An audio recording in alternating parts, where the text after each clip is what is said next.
President, before I begin the subject I want to address today, I just want to make an observation about this discussion we're having on our southern border.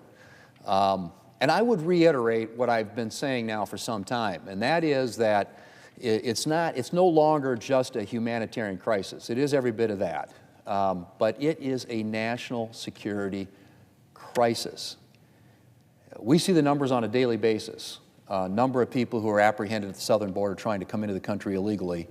The last 3 days, that's over 9,000 per day. Over 9,000 per day, and that doesn't include the gotaways or the unknowns.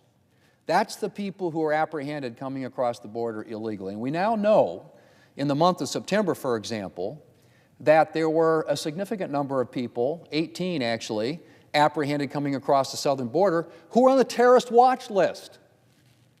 People coming from all over the world have figured out, if you want a portal, you want to get into the United States, just come to the southern border and we'll wave you in, which is essentially what's happening today. And the question I would ask, Mr. President, is in what universe does that make any sense? I said this yesterday. We are a nation of immigrants. We have been a very welcoming country. We have ways of bringing people into this country legally. We do that on an annual basis. But we are a nation of laws. First and foremost, the rule of law. It's what distinguishes our country from many other countries around the world. And yet at our southern border, that doesn't mean a thing. Over 9,000 a day. Annualize that. Think about what that means. That's 3 million people a year. And we have people who want to turn a blind eye and a deaf ear to it.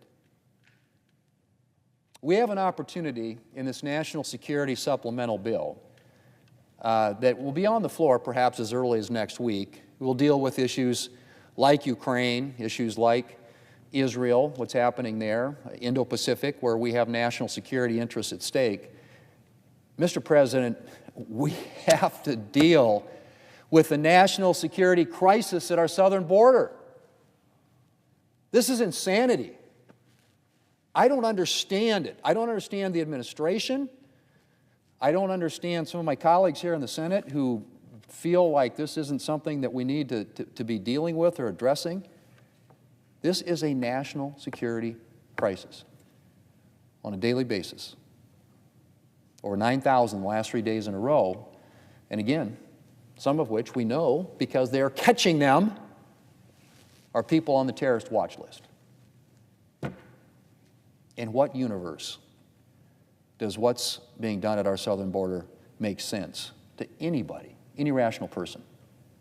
Doesn't make sense to the mayor of New York City, or mayor of Chicago, where as migrants arrive there, they are having to divert resources to address that. Mayor of New York City said he was going to freeze hiring police officers in New York City. That seems like that'd be a problem if I was a New York City resident. Said he was going to have to close libraries, cut funding for education. That is what we are talking about. This is not just an issue that affects communities on the southern border, although I've been down there a number of times, and believe me, they are profoundly affected. This is an issue where every state becomes a border state,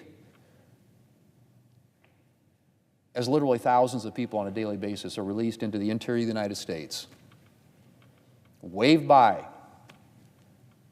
no regard or respect for our heritage as a nation of laws in a country that is built upon a foundation of the rule of law. It's got to be fixed, and it's got to be done, and it needs to be done now. And I hope my colleagues on the other side of the aisle and our folks at the White House understand that. We can't wait any longer. This is out of control.